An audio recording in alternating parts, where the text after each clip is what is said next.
Somebody probably get off the four-wheeler right here, that's what I'm thinking. That's some bear scratchings right there. I was looking to see my if foot you for try a to cover it up there. You know. Oh yeah, we have. I don't see where he came in. I don't know why he was scratching the ground. Probably scratching on that limb. Are you seeing the hair? I don't see it. He may have been scratching his ass. Man.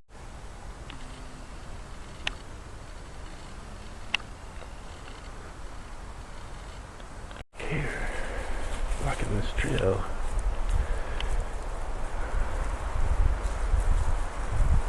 Didn't fall here. Okay, there's a crossing right here for people to cross by. So, why would they step here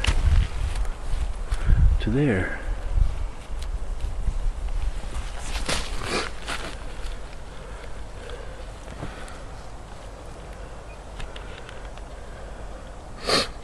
That's pretty wide right there.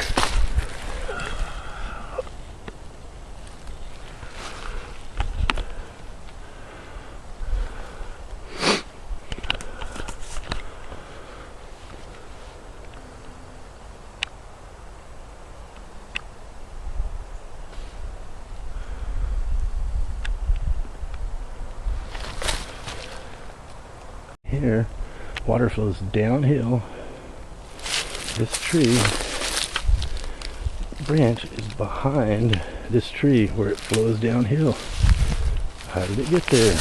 To block, sort of try to block this thing. I'm always finding blocks like that look like they've been placed. But these trees right here aren't the same kind. These are pines. This is a cedar. This is not. It's just in a weird spot. It's right behind this tree. You think it flowed down here? It could have flowed up here when the water was higher and ended up there. And there's where those tracks were that I just filmed, where something stepped right in the fucking mud. Turkey.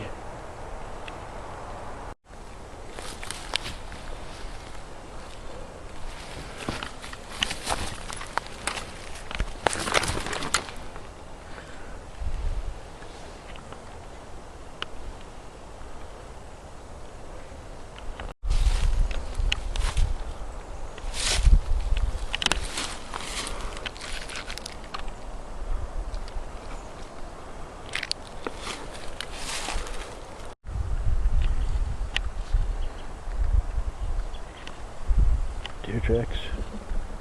God, there's a good dog. There's my walking buddy.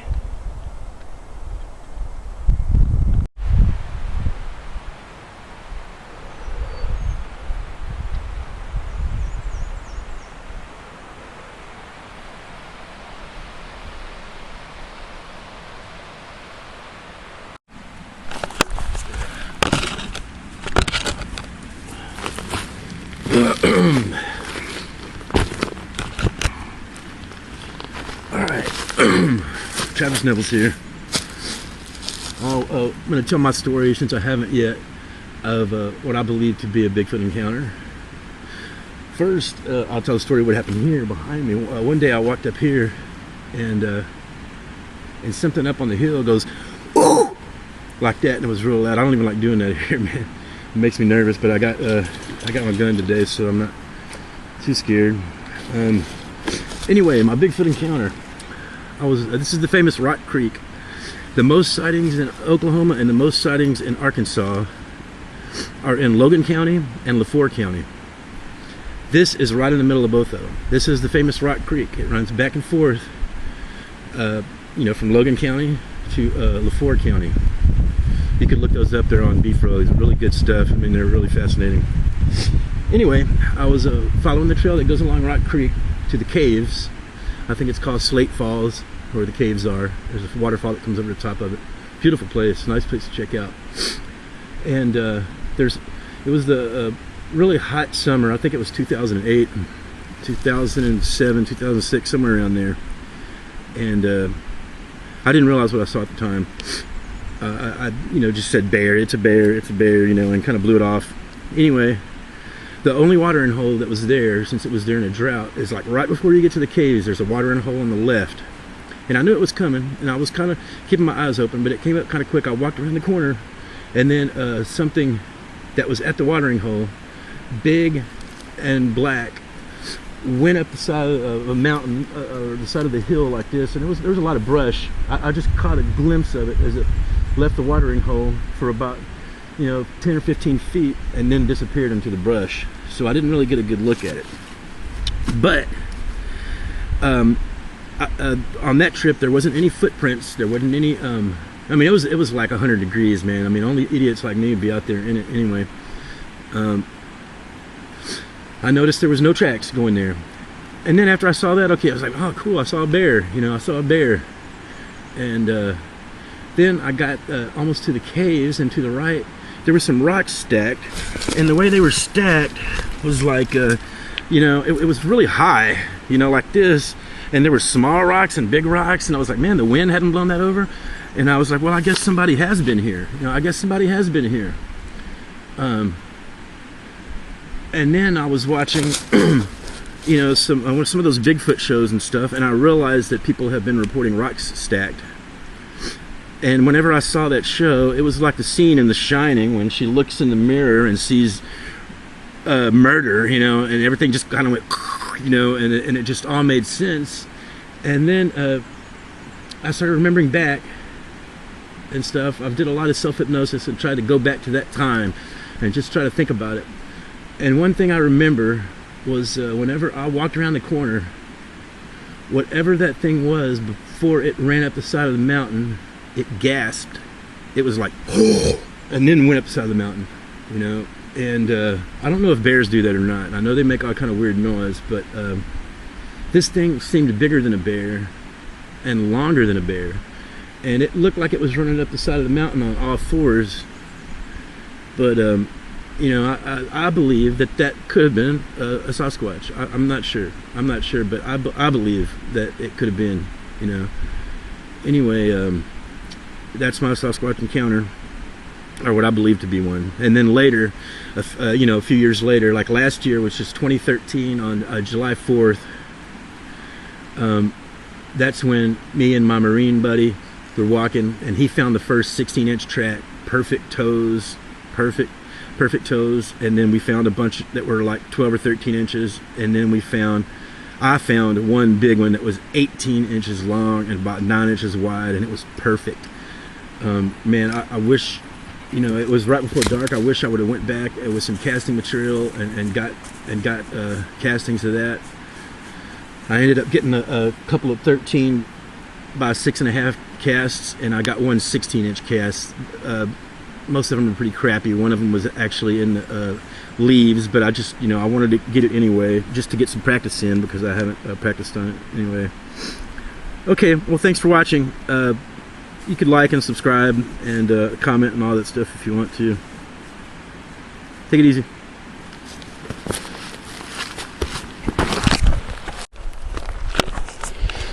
Okay, and this is the spot that Brandon and Shane were with me. I took them up there. I didn't tell them what we were coming out here for. I just said I need a couple of people to hike with me and watch my back.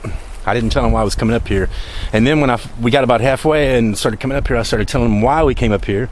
And then Brandon told me a story of when he was young, and just out of nowhere, that he saw a hairy creature around here somewhere. I don't know exactly where.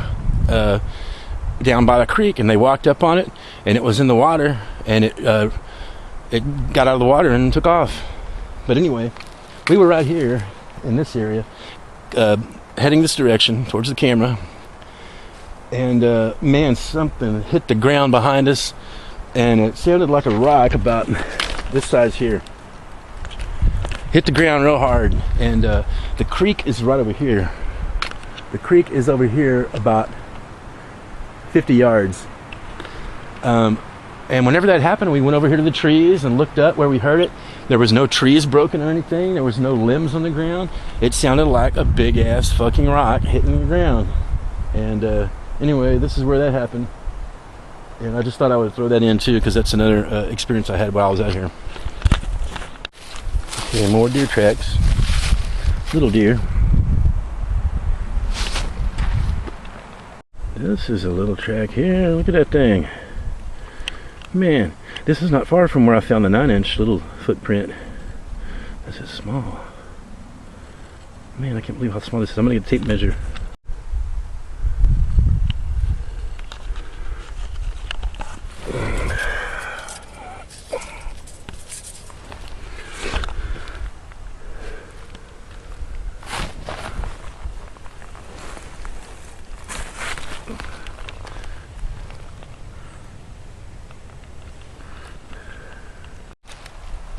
I just said that this is where I found a 9-inch, or close to where I found a 9-inch track, and here we go, 9 inches long.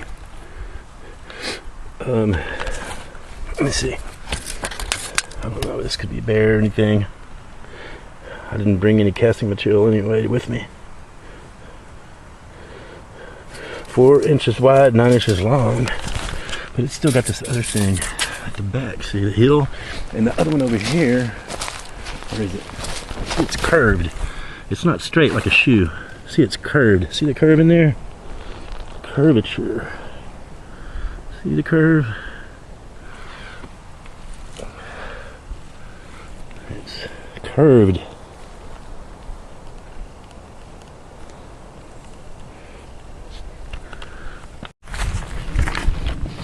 I forgot to mention that that last segment that where the rock was thrown at us was around where the 9-inch footprint was found, so you know, that could explain why.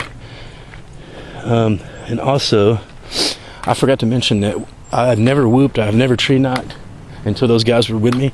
We walked an hour deep, and then I whooped, and I mean within 5 or 7 seconds after I whooped, that's when the rock hit the ground. So every time I'm in this area, it always makes me nervous. But yeah, I forgot to mention that I whooped right before that, and that video's on my page too, if you want to look at it and see the expression on the guy's face. Because as soon as it happened, I turned the camera on and pointed at him and asked him what happened. And Brandon is actually stuttering when he's saying, "Man, something fell out of his tree or something." But then we went over and checked the tree, and there was no limbs broken, no limbs on the ground, something like a big ass rock. Anyway, I just needed to say that, I mean, for the record.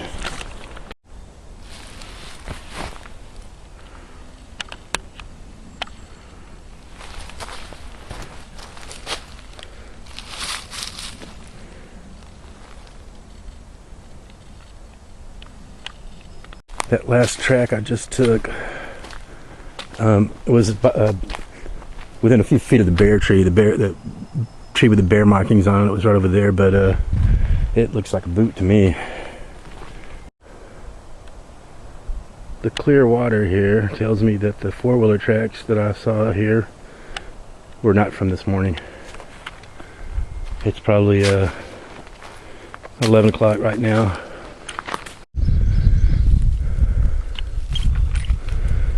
This is a car squash. Dang. Fucking old Impala. Trip. I've never noticed this here before. Pretty neat.